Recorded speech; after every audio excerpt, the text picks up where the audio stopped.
Hey guys, how's it going? Welcome to the stream. Tonight we've got a little bit of a special stream going on. Anybody who's been following the last couple of months here knows we've been doing a series of videos on an upcoming game called Crowfall. In that series, we talk about a little bit about what the game is about and that type of thing. There's some links in the channel description down below to some of those previous materials, and you can check out those videos in the video history, that type of thing. But what we're here to talk about today is getting started in Crowfall. Like, today you want to start playing Crowfall, what do you do? What are your first hours going to look like? So the first thing I want to talk about, and we have touched on this in some previous videos, but the very first thing I want to talk about is how to get into Crowfall. So if you don't know by now, Crowfall is a buy-to-play game. So you've got a one-time upfront cost. It's not free to play, it's not freemium, it's not any of that stuff. It's one-time cost to buy the client, and then you can play all that you want. There is a VIP program, which we're going to talk about in just a moment here when we look at the different bundles and pledges that you can get. So the very first way that you can get Crowfall, and it's always a safe bet, is you can go to crowfall.com, and from here you can buy a copy of the game. If you want a little bit more than that out of the game, though, Crowfall did have a Kickstarter, and you can go to crowfall.anshex.com. They're an authorized reseller of those Kickstarter specialty packs. So if you come on here, you can see they buy and sell Crowfall Kickstarter packs. And the reason you might want to do this is the Kickstarter packs come with extra VIP and some cosmetic items, some stuff for your character. They've said the game's not going to be pay to win. The VIP helps give you some extra options, which we'll talk about in a few minutes, and that type of thing. But you can get some bundles here. You can click through the bundles and kind of see what you get in them, that type of thing. They've got, all the different tiers, all the way up to like the $1,300 tier where you get multiple copies of the game that you can give to your friends, etc. However you wind up getting a license for the game, though, you're eventually going to find your way to this crowfall.com website. On the crowfall.com website, you'll have an account, you log in, that type of thing. When you log in, they do require two-factor authentication. It's not an option, you must do it. If you're not familiar with two-factor authentication, basically you get a secret code that only you know when you set it up, and it goes into a program, and that program gives you a rotational key when you log in. I like to use Authy. I think it's pretty secure. It walks you through the process. It's pretty simple. The key thing to know here is it's going to help keep your account more secure and keep your account from getting hacked into. Once you're logged in and have your two-factor authentication set up, this big green button, for me it says play now, download the client, because I've registered my copy and everything. You can go ahead and register your copy and then just click that button to start downloading the client. When the client is done downloading, I've got the game already open here. When the client is done downloading, you're going to see a zip file, and you can just go ahead and unzip that folder, and it's going to give you a Crowfall folder. Now, this is the beta or the pre-alpha, or however they want to name it. So there's not like a full installer for this. You're just going to get this folder, and wherever you unzip it, that's where you play the game from. Inside this folder, you're going to have this cflivelauncher.exe. If you double click that, it's going to go ahead and open the game up for you. And just like on the website, it's going to ask for your username and password, and it is going to ask you for that two-factor authentication again. Once you're done with the launcher there, the screen's going to go in, and you'll get a screen much like this one. Let me get these out of my way here momentarily. You're going to get a screen that looks a little bit like this one. And on this screen, you can see a couple of different things, right? So you've got your home option, which gives you a little info about the game. You've got worlds, skills, video settings, purchases, etc.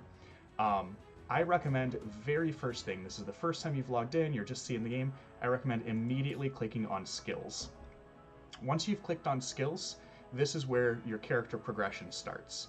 And the reason that I recommend clicking on this early is the progression in this game is time-based. Over time, you're going to, sorry about that, over time, you're going to go ahead and get these skill points just for clicking a button. you can go through and you can select different tracks: combat, crafting, exploration, and you're going to want to select a track in each of those.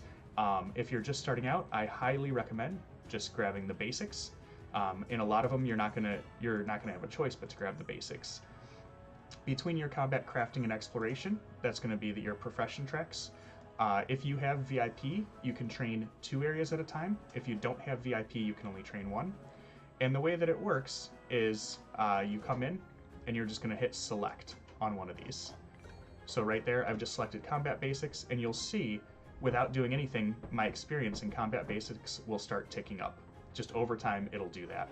Now, when I did that, I unselected rune making, and you can see I still have those points in rune making to spend. Right, it says I'm maxed out, I have a bunch of points to spend, so I didn't lose anything. And then, your other option is you can go ahead and click spend points and start spending in the trees. Now, for me, just starting out, I highly recommend taking combat basics as one of your professions, and then for your other profession, if you have premium, I would take either crafting basics or exploration basics. The difference between these two: crafting basics is going to give you more bonuses to your crafting skills, and it's going to allow you to open the advanced crafting systems faster. Exploration is going to give you a bonus to your exploration skills and open your advanced exploration faster. The difference between them is crafting is going to be making new items, whereas exploration is going to allow you to survive out in the wilderness longer. It's going to affect things like the food that you can make. It's going to give you abilities like building a campfire and then being able to cook meat on it, that type of thing. Between those two, it's personal preference. Really, between all 3 of them, it's personal preference, but I highly recommend grabbing combat as one of your 2 if you've got the VIP, just because whether you want to be a crafter, an explorer, or anything else, you're going to want to have some combat skills. It's a full PvP game, and if you can't fight, you might have a hard time at points. So the next thing, you've got your profession, you can select your 2 tracks. You don't have to do anything but select the tracks. They'll start building experience just like you see on combat basics. Next one down, for your race, you can come down to your race and you can select mankind, sylvan, or monster. And if you click on any of these, you can see to the far right, you'll see the races that fall under each of those branches. So you can go ahead and, if you have an idea of what type of character you're going to build, you can select the race that corresponds to your character, or a couple of different races if you've got VIP that correspond to your character, and just start off with the primary track. It's gonna make you do that anyway until you unlock more. So you're gonna always start off with that primary track anyway. And you're gonna pick 2 of the 3 if you can with VIP, just like above. And then finally you've got your class. Very similar to the races, it's broken out the same way between 3 categories of class. And if you click on any category, you'll see all the different classes listed that fall into that category. Again, personal preference, depending on what you want to play. You're going to select the starting class for whichever one you want to play. Now, these points, and again, why I say this is the first thing that you should do in my opinion, these points accrue no matter what. If you're online, offline, doesn't matter. They'll continue to accrue all the way up until you see where on some of mine it says max. And that's just because I haven't spent them yet. If I go in there and I spend some points, it's going to start accruing again because I spent some points now. So it is highly beneficial to keep those kicked off and to keep them kicked off for as long as possible. Once you've got your skills started, the next thing you're going to do is you're going to click on Worlds down here, and you've got a choice between campaigns and kingdoms. I'm going to get us going right into a campaign. So the kingdoms is your Eternal Kingdom. It's kind of like your private area, your home base, that type of thing, whatever you want to call it. But we'll get started on a campaign because that's really the meat of the game, isn't it? The trading and the player trading and that type of stuff happens in the Eternal Kingdoms. The actual gameplay loop is in the campaigns. So for me, I'm going to go ahead and select US East, and you can read a little thing about the campaign here.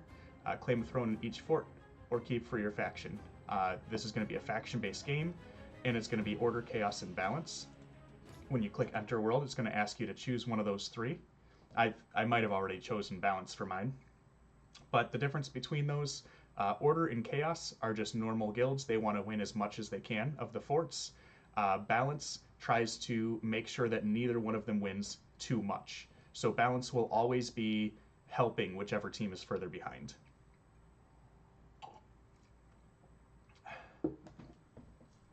Now, while we're on this loading screen, some of the nifty stuff about this game is things are procedurally generated on the maps, so they can scale huge, and they stay that way for the campaign. So for me, I'm going to go ahead and select balance. That's what my guild plays and that type of thing, and we'll get loaded in here. Some comment in chat, going back to the packages.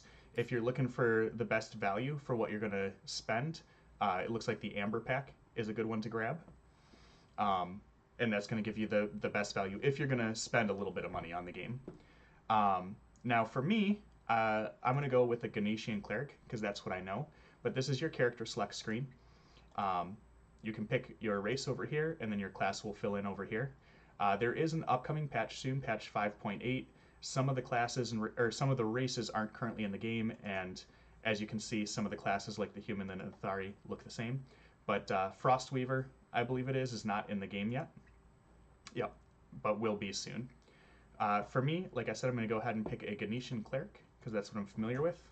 We'll name him Namru, that's my go-to.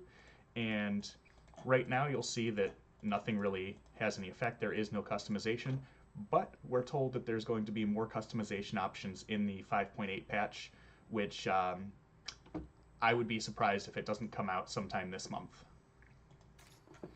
So we'll go ahead and click, and now we're in the game. Everyone will start off on the what's called the beachhead of their area, and the first thing you're going to do, it is a survival game, is I'm here. I'm going to come out and smack myself some wood tree. You don't do much damage right now, but all I'm doing is walking up to a tree and holding left click. You'll see a little red health bar. That's the tree's health, and as I go, it'll go. I got a little wisp there and a couple of pieces of log. Now I have 2 pieces of log. Starting out, for your very first thing, you're going to want to punch these trees until you get 3 pieces of log. Yeah, and also comment from the chat, Frostweaver will not be in patch 5.8, so that's important to note. But there's my 3rd piece of wood, and so now, if people are familiar with survival games at all, first thing I'm going to do is I'm going to open my crafting menu, which the hotkey for that is J, and I'm going to make myself a basic harvesting axe. I make that with this wood here, and there's a couple of ways I can drag the wood in, or you can just right-click it a couple of times to get it in there. I'm going to click Assemble. I'm going to see what it's going to look like, how long it's going to take to craft, and we're going to go ahead and make the item. Once we're done, we'll get a take, and you'll see I now have the basic runestone axe in my inventory. From here, I'm just going to equip that runestone axe. It goes in my equipment slot, and you can see on my tray down here, it added the axe into my hotkey tray to number 1. Now what this axe is going to help me do is it's going to help me chop these trees down a little bit quicker. You can see now I just felled that tree in 3 hits, whereas before it was taking me 8 or 9 hits with my body. And the other thing, if you saw it there at the end, on the very last swing, I saw a little plus sign pop up. That plus sign was actually an opportunity to get a critical hit, do bonus damage on the tree. If you see those, you just move the cursor around. Oh, there's one. And you see you hit it and it does bonus damage for you. Now, what I'm working on here, I'm collecting a little bit of wood to help me make my other basic tools. My other basic tools are going to be a hammer and a pickaxe are the 2 I'm looking for now, and then eventually a knife, but we're not going to need that knife just yet. So I'm going to go ahead and make my hammer because I have enough wood for it. And again, I just right-clicked the wood into there, craft up this hammer, take that. And then what I'm also going to be wanting soon is a pick, which you can see it takes 1, 2, 3 wood. I only have 2, so let's go grab that last piece of wood real quick.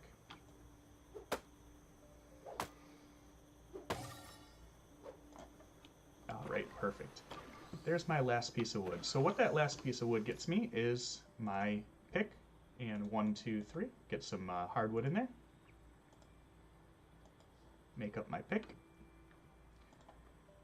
And now I have all my crafting tools. I'm going to go ahead and right-click on these to equip them. Earlier you saw I drug it in there, just to get them on my survival tray hotbar down there. So now that I've got them on the hotbar, I'm going to come over and, not slag, I need me some of this cobblestone. this cobblestone is going to be used in my in crafting my starting weapons. So I need a couple pieces of cobblestone here.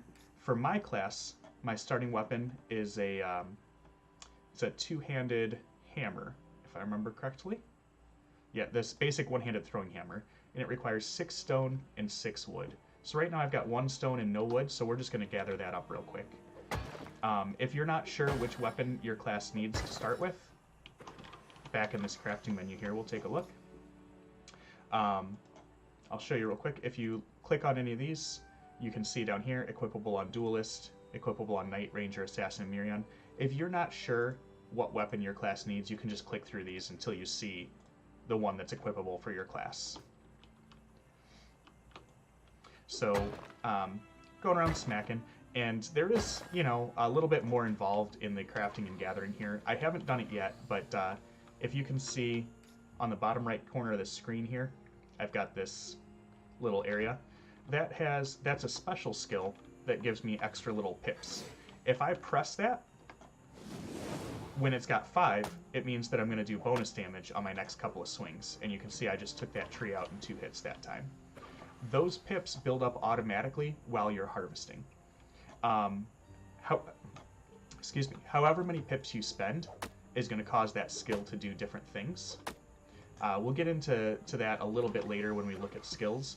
But for right now, I just wanted to point out that it is down there, just in case you're logged in, following along, whatnot. You can get to that by pressing the Q key. And when you press the Q key, it gives you a bonus to crafting, or to gathering, I'm sorry. So how am I doing on there? I've got 4 wood now and 4 stone, so I need 2 more wood and 2 more stone to get my first weapon.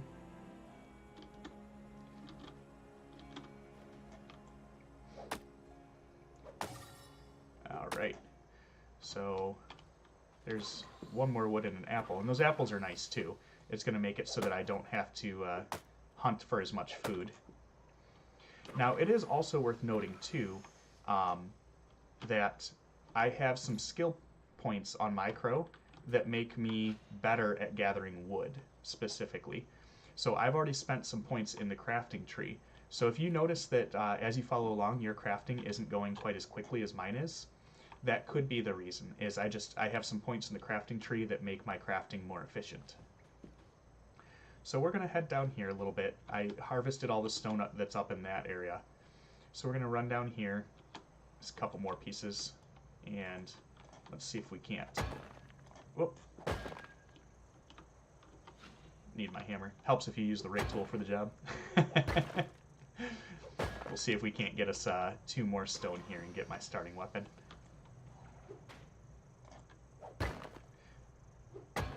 Now, one of the things that is worth noting is I'm starting out from scratch. If you join a campaign that's been going on for a little bit, it's not impossible to expect that you'll be on a faction where they might have some free starting gear that somebody will just give you, that type of thing. That might happen, but I wouldn't count on it right off the bat. Every campaign you're going to be starting out new, and it's good to know to learn these skills early on, because these are going to turn into the gameplay loop at higher level, or they're going to be part of the gameplay loop at the higher level. So here we've got our basic throwing hammer. I'll throw my stone and my wood in there. And now with crafting, I just want to point out real quick, you see this not wood when I hover over it. In the top left corner it says it's poor. If you use higher grade wood, you'll get higher grade weapons. So yes, I'm just making a basic one-handed throwing hammer here, but if I put better quality ingredients into the hammer, I'll get a better hammer. I'm going to go ahead and assemble this.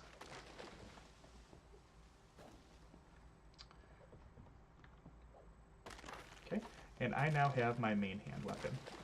Now my offhand is going to be more of the same. I need 6 wood, I need 12 wood, and then 6 wood or 6 stone. So this one is a little bit different. You can craft it in different ways depending on what you use. And, you know, I'm going to go ahead and grab the shield while I'm here, just because can't talk today. Grabbing up this wood is pretty quick for me to do. Like I said, specifically with wood, I get bonuses when I'm harvesting because of my spirit tree. So I'm going to try to make this a little quick for you. once I have my starting weapons, we're actually going to forego the starting armor, and we're going to head out, and I'm going to show you how to get away from the beachhead and get off the beachhead. I know that was one of the questions I had when I first was playing, is I couldn't figure out how to get off the beachhead, and I'll show you why that is when we get there. So let's grab us some more knotwood, bloop-a-doop-a-doop, like you do. No big deal. It always amazes me. I can chop that whole tree down and get 2 pieces of wood. Oh, and an acorn. So I need 18 wood total. Yeah, and you know, as Zorf's saying in chat there, when 5.8 does come out, the crafting and the UI for it are going to be improved quite a bit. This is, you know, your alpha build stuff. There are going to be changes as we go through. So far, they've all been improvements, and when 5.8 comes out, you know, I'm sure we'll spend some time on the stream talking about what's changed too. So the main mechanics shouldn't change too much, I wouldn't think, but we will see when 5.8 comes out what they've streamlined. So you saw there too, I just got a message that my basic runestone axe is getting low on durability. That's nothing to worry about too much. Weapons and gear and that type of thing in-game do break, so don't expect permanent gear. When they break, you're going to be repairing or replacing them. I don't know how to repair yet. I'm not quite there in the game, or if you can repair yet. But right now, it's low enough level that you just replace the axe. It's served its purpose. So I need 1 more wood to make my shield there, and then we'll go ahead and head out into the world. Alright, so let's get my shield made here. I have enough wood now. Again, we'll go to basic weapons. I've got my basic shield here, and it calls for wood in these 2 slots, and then here I can use wood or stone, and depending on which one you use could change how the ingredient comes out. So here I've got a basic medium shield, and you can see it's a wooden shield. We'll go ahead and make that up. Bam. There's my shield. We'll get that equipped. And I also, throughout the course of going there, I got 19 apples, which is good because I've got these food pops up here, and as time goes on, these food pops are going to fade away. So those apples are going to help me when I get hungry out in the world. Now, if you've watched the earlier videos, you know, we've got these trays down here. I've got the survival tray, and then I've got the ranged tray. To do combat, you actually have to be on your combat tray, and to do gathering, you have to be on your survival tray. And the reason I bring that up now is that when I get to the zone point, that is actually important. That makes a difference. So you see this giant beam of light shooting up into the air? That's visible from almost anywhere on the map. If you're ready to get off the beachhead and go out into the real game, where there's other players and more dangers, you're going to beeline for that beam of light right there. The reason you're going to want to do that is you're going to have more valuable resources out there. It's not just going to be the basic stuff that you get in the starting area, which is relatively safe. You're going to see that beam of light, and you can just come up, and if I can get the prompt again, press F to use gate, you'll go right through it, and then you can keep heading right on up the path there. And that beacon again is where we're going to. If you press M, it'll bring up the map. You can see your little red blinking arrow on the map. So if you're somebody who likes to navigate from directions instead of looking for that beam of light, you're looking on this campaign, because again, these could change. On this campaign, you're going to head to this area with the big circle on the map. For this one, it is in the southeast corner. Hitting the escape key will get you out of the map if you had opened it. Bloop, bloop, bloop, bloop, bloop. And up the hill we go.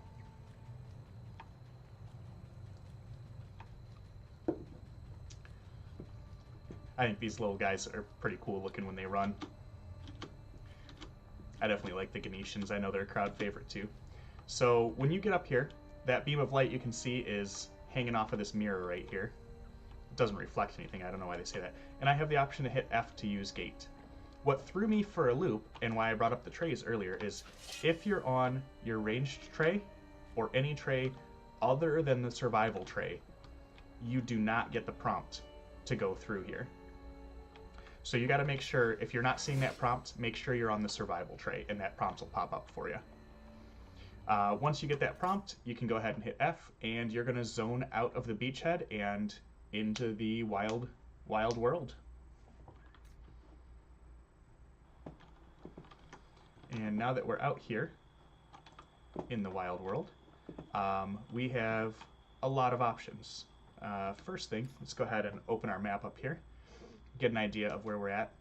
Right now, the map takes a second or two to load, but it's not a big deal. You can see on the sides of the map here, you've got grid squares A through, whatever, uppercase and lowercase, and then 50 over here. Just like before, I'm a little red blinking dot here. You can use the mouse wheel to zoom out, and this is the zone that I'm in here. It looks like off to the north here, the northeast a little bit, is a big castle. There's some mountains. There's a giant hole in the middle of the map, and if you look, I came in at this portal. The other factions have their own portals where they come in. So you can get attacked out here. There are bad guys. While I'm playing around in the map, somebody could come along and kill me. It's unlikely because I'm right at my zone out point here, but those are there, and that's just something that you should know about. We lucked out, it looks like. The balance team actually looks like they've got a pretty straight path to that castle. So at this point, what I'm really doing to start off is we're continuing to level up our skills on the skill tree here, and eventually you're going to want to get to armor and that type of thing, or have someone in your group that can craft armor. This is where you kind of get to decide. That little piece that we just went through on the beachhead, that's kind of like your starting area. That's going to be the same for everybody. From this point forward, your goals are going to be a little bit self-guided, depending on what you want to do in the game. If you want to be a crafter, you're going to continue to upgrade your crafting skills on these profession tracks. And actually, let's go ahead and look at the crafting basics here. Whoops, I didn't mean to select it, but that's all right. In the crafting basics, you've got different things like here. The first thing on crafting basics is you gain some new recipes. And as you fill in this crafting tree, you'll start unlocking stuff. Like you'll see up here, I've unlocked rune making basics. You can also unlock necromancy and alchemy. And those are towards the end of the tree. So it's going to take a little bit of time.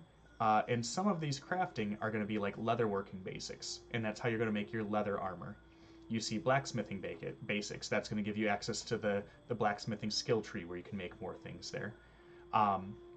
So as you're going through, you should have an idea probably of what you want to do, and you're going to be working towards like the leatherworking basics, let's say. So what you can do is with your leatherworking basics, right, you're working to unlock that, you can hit view skills on leatherworking, and you can see what types of things that's going to let you do. The leatherworking, you can see here, right off the bat, is going to give you hard leather square, leather chest armor, leather padding. So you're going to be learning new recipes in this leather making tree that will add to your crafting menu and allow you to make armor.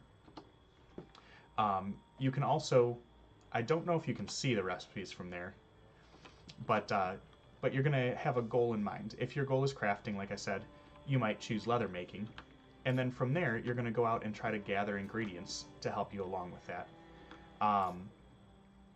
For now, I'm just going to kind of show you this starting area a little bit.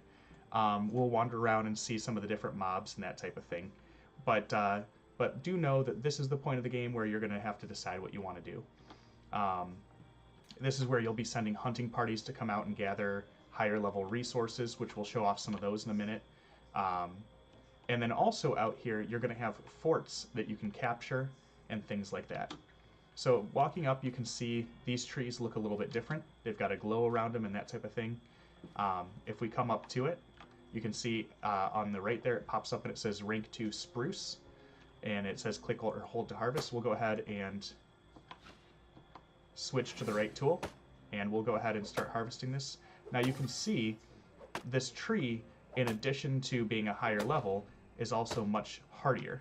It's a much hardier tree. And I just broke my rune axe. So let's...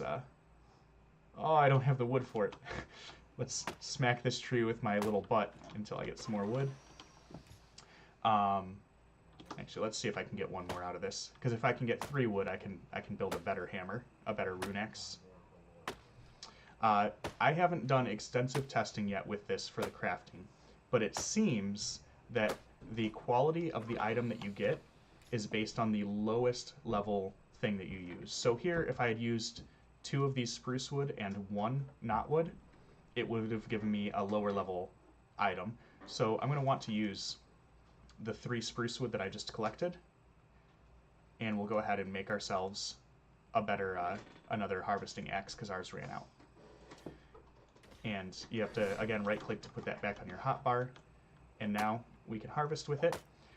It does the same damage as my old one did, but it has much more durability. Well, not much more. It has more durability. So we can come around, and I'm not going to spend a whole bunch of time harvesting stuff out here. I just wanted to show you the different level schemes and stuff, and also the item durabilities, that type of thing. Some critical hits, but I will chop down one more tree here just to give me access to tools that I'm going to need later, like the knife, if I wind up killing some enemies. And there you saw I just ran out of stamina. So this yellow bar up here is my stamina, and that's going to be used, that's your resource for performing physical activities. If you're on your combat bar, that's going to be your running and jumping and that type of thing. So we'll go ahead and walk around here a little bit. That's where I zoned in at. You can always see your yellow beacon to get back to your beachhead and get home. And we're going to come around here, and eventually I'm going to come across a small camp. Now, the overall objective of this particular campaign, like I said, is for balance, to make sure that one side doesn't win more than the other. If you see up at the top here while I'm running along, this bar here, you've got red, yellow, and blue. Red represents chaos, blue represents order, and yellow is balance. This tells you who's currently kind of winning this tug-of-war match. And as you can see, this little yellow dot is a little bit further to the right. That means that at the moment, order is winning and doing a little bit better than chaos.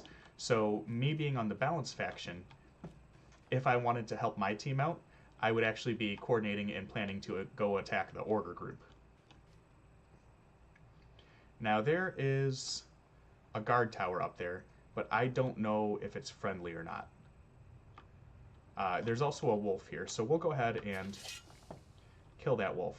I pressed U to switch to my combat tray, and then I'm a cleric, so this is pretty low risk for me because I can heal myself, and I have a lot of stuns and stuff, but we'll see how this guy does.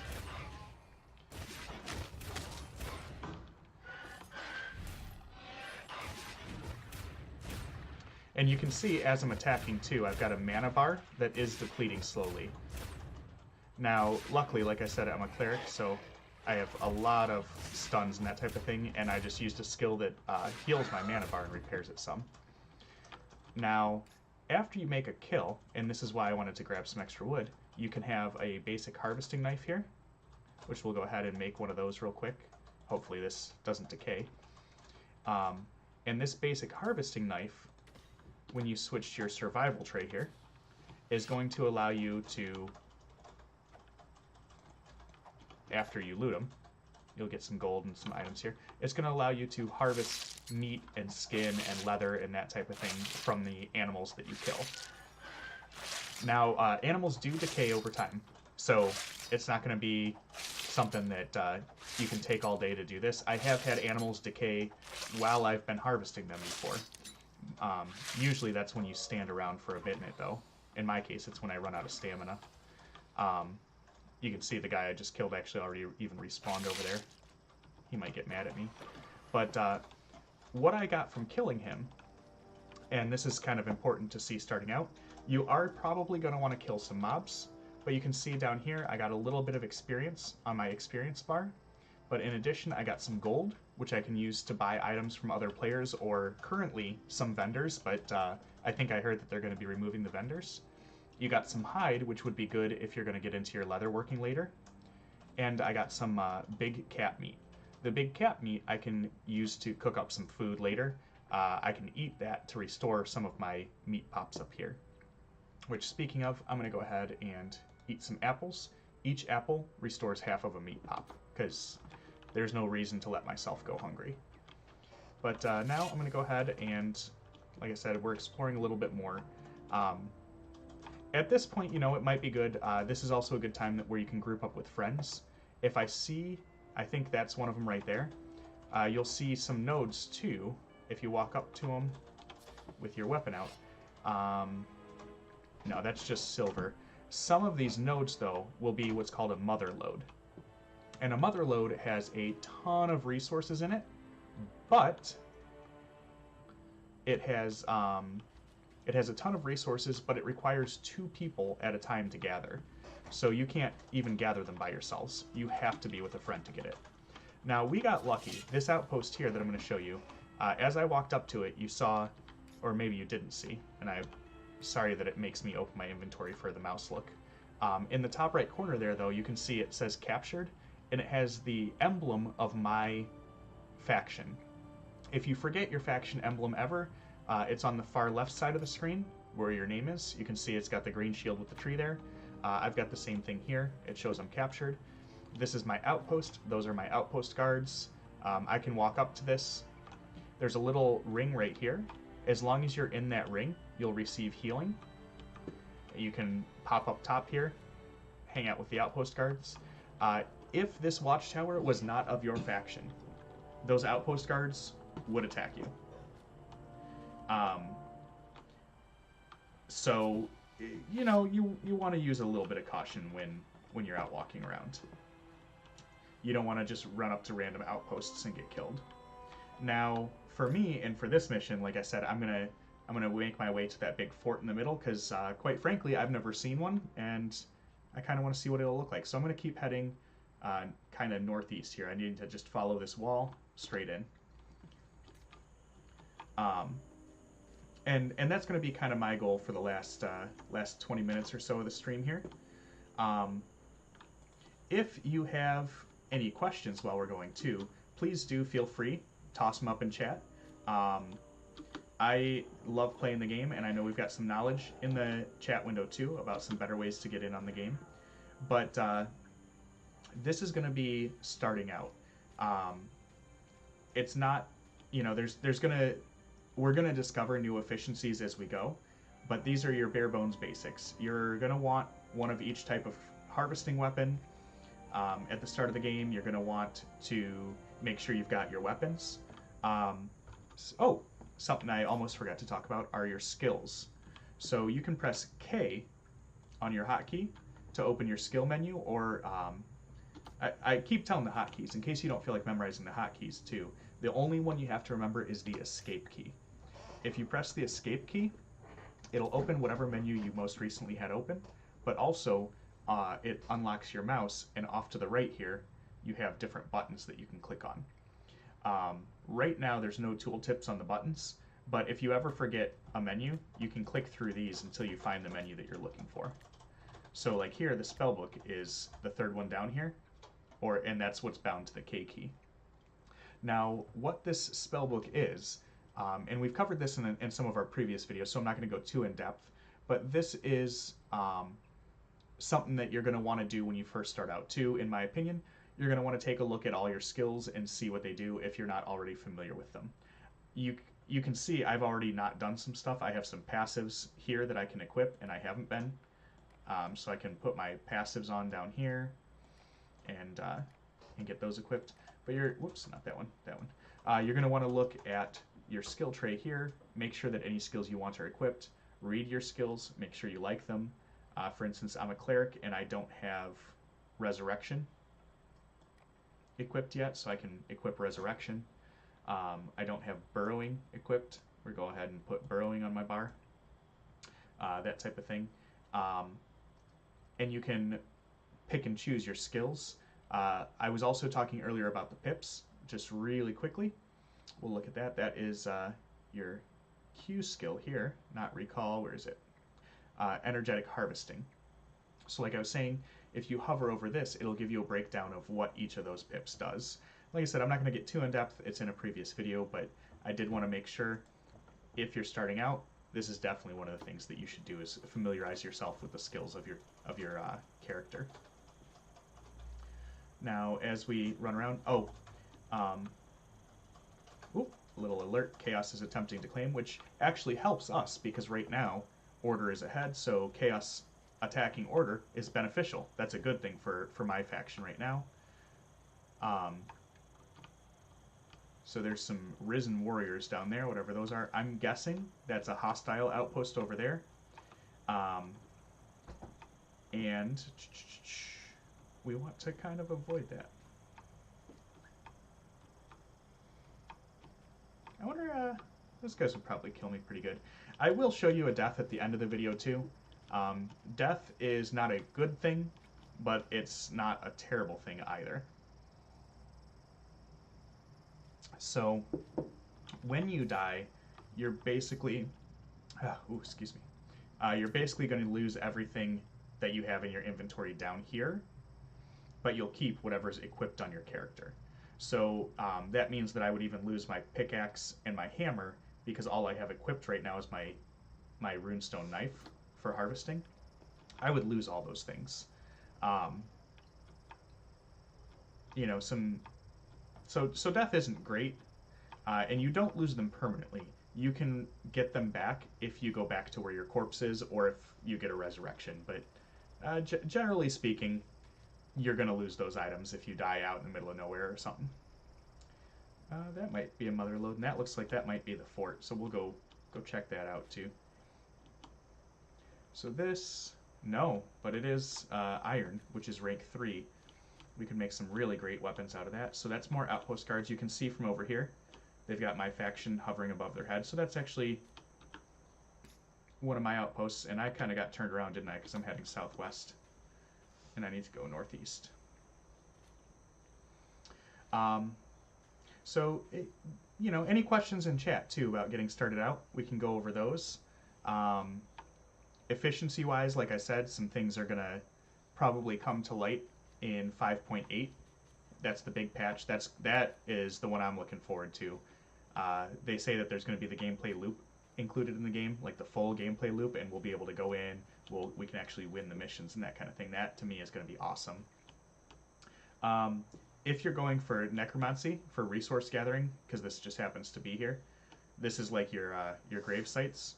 You can come here, and you can actually build a shovel, and you can dig up bodies, and that's how you can... those bodies are going to be parts that you use for making new vessels. Vessels in this game are just equipment like anything else. You get one free when you start based on your character creation, but you can change it whenever you want. Now, you know, also starting out, like I said, I mentioned the character experience. You might want to spend some time killing monsters just to get character experience, because that will make your little guy that you run around with a little bit stronger. The more experience that he has, the higher these stats over here are going to be, and the more effective he's going to be at combat. These stats are a combination of your vessel, your vessel's level, and your crow level.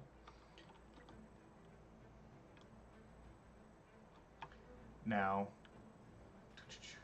the map keeps forcing me a little bit to the east here, further than I want. Hellcat Ambusher. Now, we're doing pretty good on food and stuff right now. I will, you know, actually, especially since this guy's right here, I'll show you how to, oh, huh. I'm going to show you death, because he's rank 10, I just realized. Maybe I'm going to show you death. If he just stands there and lets me kill him, that's alright, too. Yeah, so that little R10 gives you an idea of the level. So maybe he'll let me break off combat if I keep running away.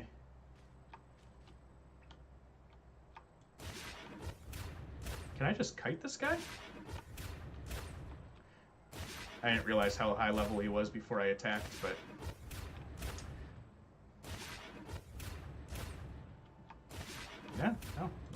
kite him.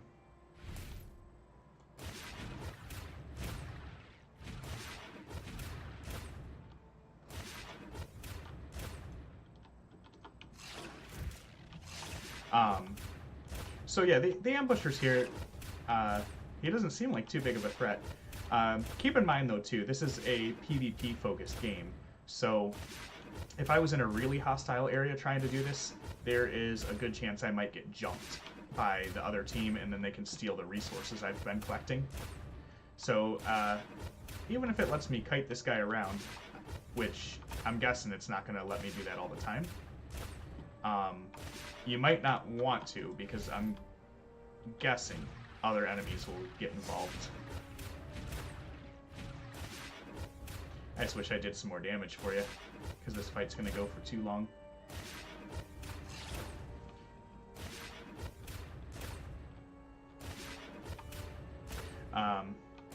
Well, at least hopefully I'll get some good loot out of him. Oh. And down goes that guy. So I'll come up, I'm going to switch to my other tray, harvest my stuff from him, and I'm going to slice him up.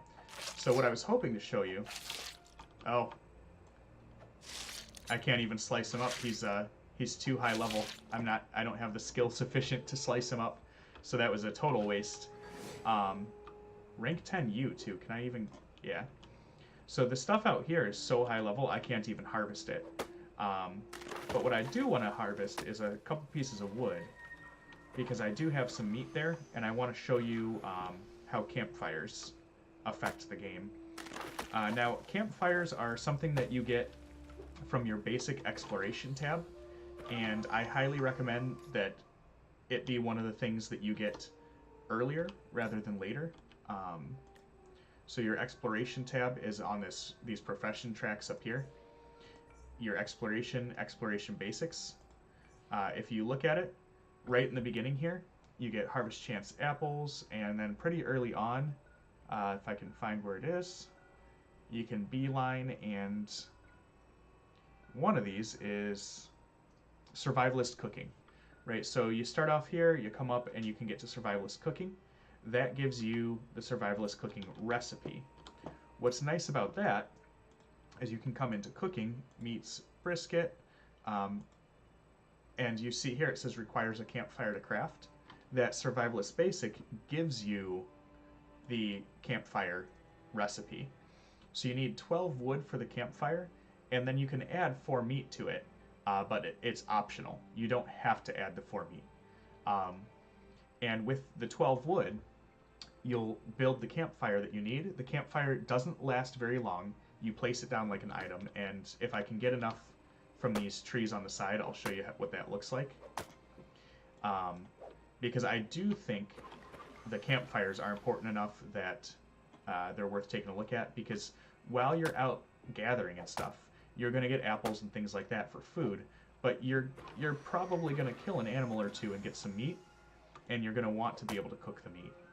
Being able to craft a campfire and just throw it down and cook the meat whenever you want to is pretty nice. The alternative is you wander around and there will be campfires randomly throughout the map that are permanent, and you can cook at those campfires. Like I said, for me, I think it's pretty nice to have that that ability to throw down those campfires and cook anywhere. But I'll show you real quick how that works. And this is very similar for any of the recipes that call for something else required to make them work. If I can, this looks like knotwood. So you know, if you're doing blacksmithing, it's probably going to call for a blacksmith's forge and that type of thing. And then just like you see here with the meat. Oh, that sucks. It didn't drop one. Just like you see here with the meat, it says requires campfire, and it was highlighted in red, and it wouldn't let me do it. Once I build the campfire, you'll see that requirement turns green, and it lets me do it. It's pretty basic, but like I said, it's worth looking at. So I'm gonna go small campfire. You also have survivalist cooking, requires campfire to cast though.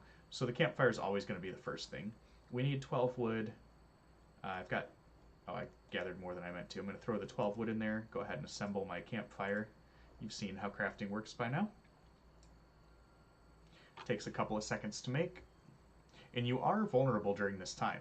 If somebody attacks you, you you get attacked. Now you'll see it added it as an item in my inventory here. I can just right-click that and throw the campfire down. And now the campfire, like I said, is a limited time. So while it's going, I can come here in the cooking and I can make some brisket. And you'll see it's not grayed out anymore. I can assemble my brisket. I've found that you can get, on average, about 6 pieces of meat cooked before the campfire goes out. Now I only have the 1 piece on me, so I'm just going to cook the one to show you what it looks like. Right, so now I've got my meat here. Meat is, when you craft it, you can get poor quality, common quality, higher quality, just like with everything else. Depending on the quality that you get, and that's based on how well you do crafting it, it'll restore more meat pops. The common restores 1 full meat pop, if I remember correctly. For a comparison, like I said, apples will restore half a meat pop each. And we'll show you for a second while we're waiting here. I'll let the campfire die down. You can see it's getting dimmer and dimmer already, and that's letting me know it's starting to die down. And poof, there goes the campfire. So if that gives you an idea of about how long that starting campfire lasts, and that campfire does work for everybody. So if you're out with a hunting party and you've all got some meat, or even if only one person has all the meat, you can divide it up, and everybody can throw some meat on the fire, and you can cook a little more efficiently because everybody can use it at the same time. So we are running a little low on time here. So I'm going to go ahead and venture off because no guide to getting started in your first hour would be complete if I didn't show you what dying looks like and how to deal with it. So let's go back to where that high-level Hellcat was, and we're just going to let him mow on us some. If I can find him, he must have been the other direction. Another fun little tip for starting out, you'll notice this yourself right away, I'm sure. If you're on the survival tray, running doesn't cost stamina. You can run all day. If you're on the range tray, you'll see I move a little slower, and running costs stamina. So I run around on my survival tray, which does mean that you have to switch weapons if you get attacked, but hey, them's the kicks. It's worth it to be able to run around faster, I think. So here, I'm gonna let him wail on me and hopefully kill me, although he's not doing a very good job at it. Hopefully he'll kill me faster than this. But I want to show you too. When he hits me, you see I took 238 damage there. The next time he hits me, I took 230. If I hold right click and put my shield up, you'll see my stamina starts to drain, but I took half as much damage. So if you're a shield wearing class, you can do some combat tricks with stamina management by timing your blocks with his attacks. You can see he's pretty predictable. And you can mitigate the damage a little bit that way. He's taking a long time to kill me. I'm going to let him follow me around, because I wish I could find an outpost. Come on, little guy. You can do it. Or you can miss entirely. Oh. Killing me, Smalls. You have one job in this game. So we'll just let him wail on me a little bit. While he's doing that, I mean, look at our inventory here a little bit. Look at some of our powers. So, we've got our attack and defense powers. Hopefully he'll kill me sometime soon. Over here we've got our attack power, crit hit damage. Now in the combat, you'll see as I go down, I also come back up a little bit. You do have natural regen in combat and that type of thing. And you can always tell, this is something that I think is kind of cool. You can see these stat bars at the top right of the screen. They tell you different things. And you'll see I might get some different status effects when I die here and things like that. It's pretty decently cool. We'll take a look here in a minute, because one more swipe should do it. So here we go. I've died. Now this is the death screen. It's nothing too big. And you can see at the bottom I now have, it says hold F to release Crow. And I'll auto-release in 5 minutes and 45 seconds. So right now, If there was a cleric nearby, they could resurrect me using their resurrection skill, Circle of Life. Um, it's an AoE resurrection. It costs 30. It takes 15 seconds to cast, and it has a 10-minute cooldown. So you're not going to just be getting reses left and right if you die all the time. As you saw, though, death takes a little bit of time, and that is going to be that way in PvP combat, too. You're not going to be getting one shot or anything like that. But in the unfortunate circumstance that you do die, um, if you can't get a res, which I'm guessing is unlikely early on, maybe you've got a healer in your party who can res you, but early on you die, you've really got nothing that you can do except for lay here dead, doing nothing. Now, while you're dead down here, all you can do is look around, or you can hold F to release your crow, which I'm going to go ahead and do. And now what's happened is my dead body is left laying on the ground there with all of my belongings and everything. And you see now I'm in my crow form. I fly around as a crow. I no longer have, I don't even have an inventory or anything. I can't open it if I try. I'm doing right there. Can't open my spirit bank, nothing. And in the top left, you can see that my cleric corpse will decay in 2 days, 23 hours, and 58 minutes. So if I left the game right now and didn't come back for 3 days, I wouldn't have a body. Now you can get another one. The game doesn't stop you from doing that. But your other option is, your two options are you can either fly your crow all the way back out to where you died, or you can, at this altar right here, which is where you resurrect at, you can hold F and it will retrieve your body. The difference between those two and why you might want to actually go get your body is holding F to retrieve your body brings back only your vessel and what's equipped on your vessel. You guaranteed lose all of your inventory. If, however, you fly back to your body, your crow can just bloop, re-inhabit the body, and you'll keep anything that wasn't looted by the enemy. Now, when I say that wasn't looted by the enemy, I'm not certain what the loot rules are yet, and even if I knew them, they might be subject to change. We'll get more into that on the, hopefully on the next stream. 5.8 will be out, and we can take a look at that there. I forget what we're going to be doing the next stream. I think we're going to be looking a little bit more at combat and PvP.